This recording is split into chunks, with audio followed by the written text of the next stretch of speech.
Assalamualaikum warahmatullahi wabarakatuh. Kami dari kelompok 3 yang beranggotakan Desa Ispanditra, Istiqomah Ulfa, Purwaningsih, dan Tutik Widawati akan mempresentasikan mengenai hepatitis.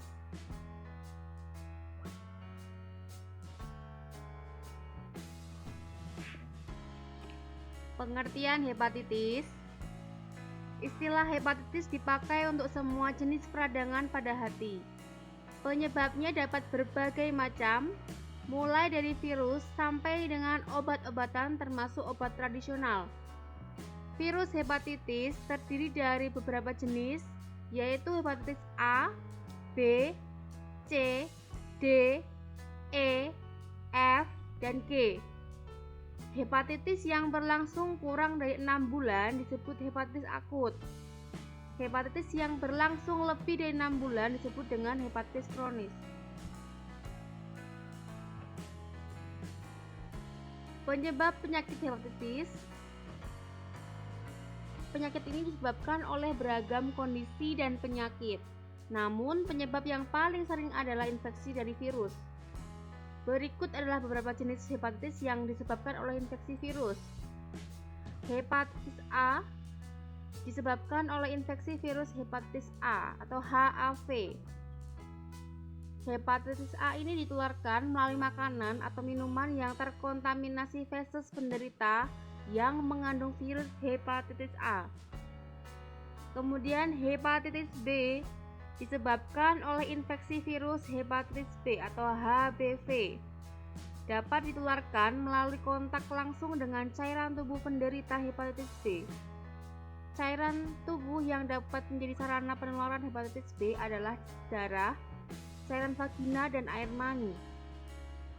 Kemudian hepatitis C disebabkan oleh infeksi virus hepatitis C atau HCV. Ditularkan melalui cairan tubuh. Kemudian penularan bisa terjadi saat berhubungan seksual tanpa kondom atau menggunakan jarum suntik bekas penderita hepatitis C. Jika ibu hamil menderita hepatitis C, maka bayinya dapat tertular penyakit ini saat melewati jalan lahir ketika persalinan. Lalu hepatitis D disebabkan oleh infeksi virus hepatitis D atau HDV. Ini merupakan jenis hepatitis yang jarang terjadi tetapi bisa bersifat serius. Virus hepatitis D tidak dapat berkembang biak di dalam tubuh manusia tanpa adanya hepatitis D. Hepatitis D ditularkan melalui darah dan cairan tubuh lainnya. Yang terakhir, hepatitis E disebabkan oleh infeksi virus hepatitis E atau HEV. Hepatitis E ini mudah menular pada lingkungan yang memiliki sanitasi yang buruk. Salah satunya melalui kontaminasinya pada sumber air. Berikut ini tabel perbandingan virus hepatitis A, B, C, dan E.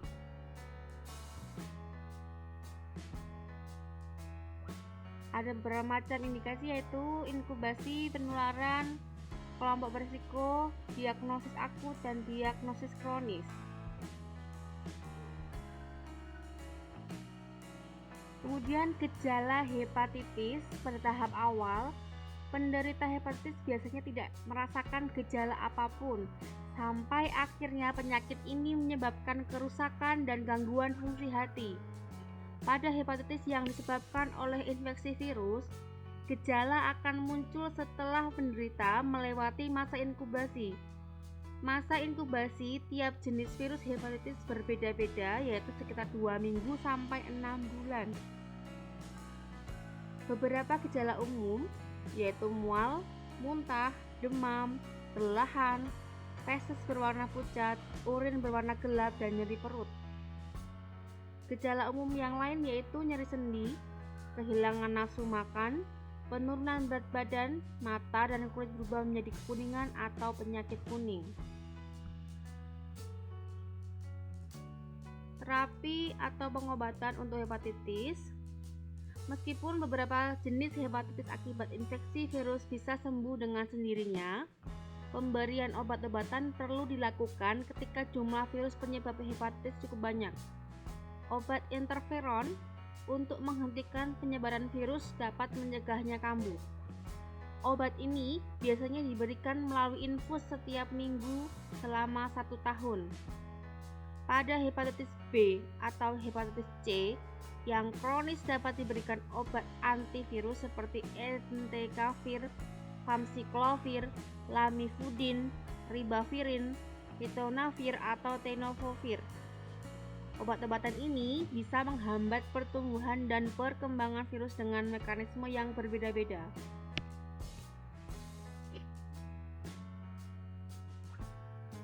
Kemudian pemberian obat imunosupresan untuk mengatasi hepatitis yang disebabkan oleh penyakit autoimun dapat diberikan obat imunosupresan. Kemudian golongan kortikosteroid seperti prednison dan budesonid. Juga dapat diberikan azathioprin, mycophenolate, tacrolimus, dan cyclosporin. Kemudian yang terakhir, transplantasi hati. Bila hepatitis sudah menyebabkan kerusakan hati yang berat, dokter mungkin akan menyarankan transplantasi hati atau penggantian hati.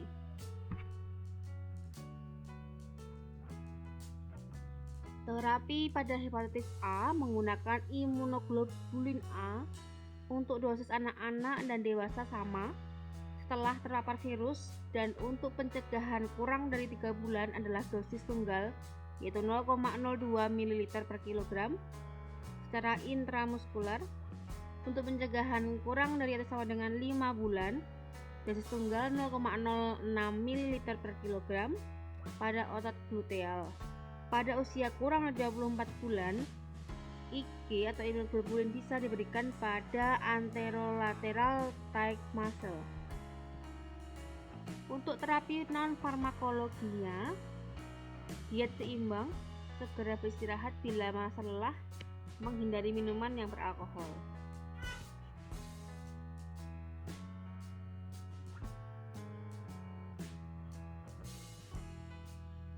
Terapi hepatitis B dengan sirosis bisa dilihat dengan tabel berikut.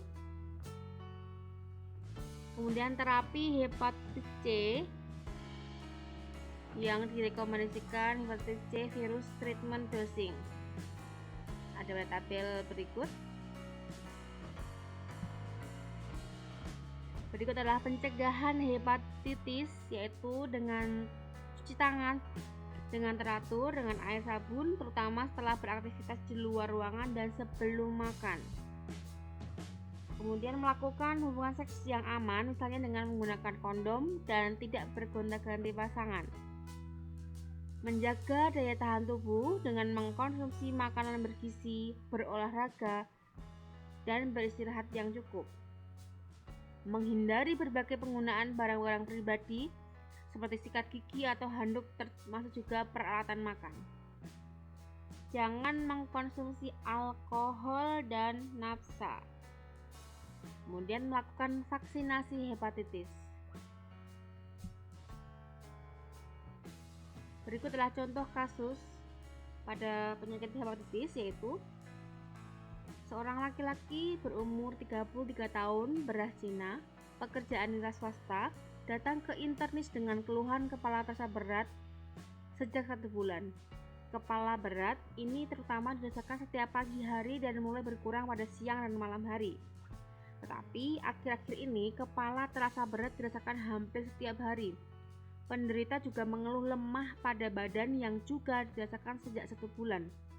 Terasa pegal-pegal pada seluruh badan, kadang disertai flu dan badan sumar-sumar. Kadang-kadang penderita juga mengeluh mual-mual, tapi tidak sampai muntah. Terasa tidak enak di bagian ulu hati seperti terasa penuh berisi makanan. Penderita juga mengeluh perut kanan atas terasa sebah. Tidak pernah mengeluh mata kuning, tidak pernah mengeluh kencing warna seperti air teh. Penderita tidak pernah menderita penyakit yang sama sebelumnya. Penderita mempunyai kebiasaan minum minuman beralkohol, kebiasaan memakai narkoba dengan jarum suntik, serta narkoba jenis yang diminum. Tapi sejak sakit, ia sudah mulai berhenti minum minuman keras dan memakai narkoba. Dari pemeriksaan laboratorium, didapatkan SGOT 165, SGPT 119, bilirubin total 0,8 mg per desiliter, bilirubin direct 0,13 mg per desiliter, glukosa puasa 85 mg per desiliter, kolesterol total 129 mg per desiliter, kolesterol LDL 140 mg per desiliter, kolesterol HDL 34 mg per desiliter, TG 107 mg per desiliter, asam urat 8,4 mg per desiliter. Tanggal 26 November 2005 diperiksa HbA1c positif, anti-HCV positif, serum kreatin 0,9 mg per desiliter, ureum 29 mg per desiliter. Dari pemeriksaan darah lengkap didapatkan WBC 12,3, HGB 14,9 gram per desiliter, PLT 182 kali 10. USG abdomen didapatkan hasil liver ukuran membesar, permukaan rata, tepi tajam, ekoparensim meningkat difus, tidak dapat nodul, liver kidney kontras positif, lain-lain kesan normal. Kesan USG adalah fatty liver. Dari pemeriksaan imun serologi tanggal 28 November 2005 didapatkan anti-HCV reaktif, anti-HBC imunoglobulin M non-reaktif, HbA1c reaktif, anti-HbE non-reaktif. Kesimpulan diagnosis PA adalah chronic hepatitis B dan C with moderate piecemeal necrosis dan moderate portal infiltrate inflammatory grade 3 with fibrotic portal tract stage 1.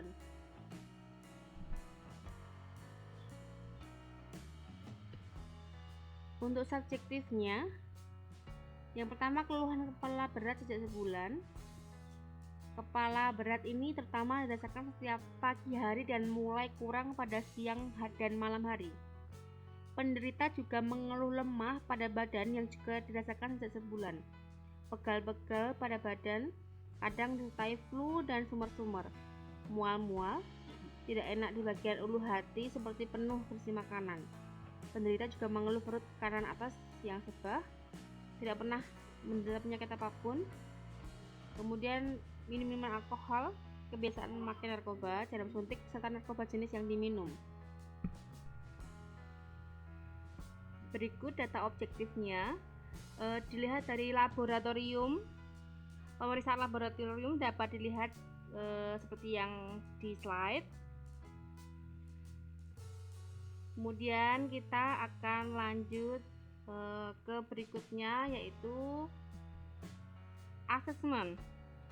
Kesimpulan diagnosis PA adalah chronic hepatitis B dan C with moderate piecemeal necrosis dan moderate portal infiltrate inflammatory grade 3 with fibrotic portal tract stage 1.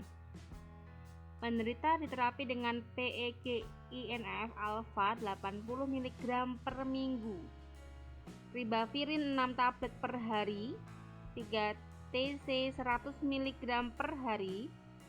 Terapi ini diberikan selama 6 bulan. Selama masa pengobatan, penderita tidak menunjukkan intoleransi terhadap obat-obatan antivirus tersebut. Kemudian plannya, secara umum, pengobatan hepatitis kronik B dan C dengan antiviral bertujuan untuk menghentikan replikasi virus, HbA1c dan HCV RNA yang negatif, kemudian keluhan yang menghilang, proses peradangan hati yang membaik, tingkat penularan yang kurang, kemudian mencegah terjadinya sirosis dan KHP, masa harapan hidup yang meningkat 3, 9, 12. Pada saat ini dikenal dua kelompok terapi untuk hepatitis virus kronik, yaitu kelompok imunomodulasi dan kelompok terapi antiviral. Untuk kelompok imunomodulasi adalah salah satunya adalah yang sering dipakai adalah IFN, yaitu kelompok protein intraseluler yang normal ada dalam tubuh dan diproduksi oleh berbagai macam sel. Beberapa khasiat IFN adalah khasiat antiviral, imunomodulator, antiproliferatif, dan antifibrotik. IFN tidak memiliki khasiat antiviral langsung, tetapi merangsang terbentuknya berbagai macam protein efektor yang mempunyai khasiat sebagai antiviral. Untuk kelompok terapi antiviral yang sering digunakan adalah golongan lamivudin yang merupakan suatu analog nukleosida. Pengobatan antiviral pada kasus ini telah sesuai dengan beberapa rekomendasi terapi antiviral pada virus hepatitis B dan C. Baik, terima kasih. Sekian presentasi dari kelompok 3 dengan topik hepatitis. Terima kasih.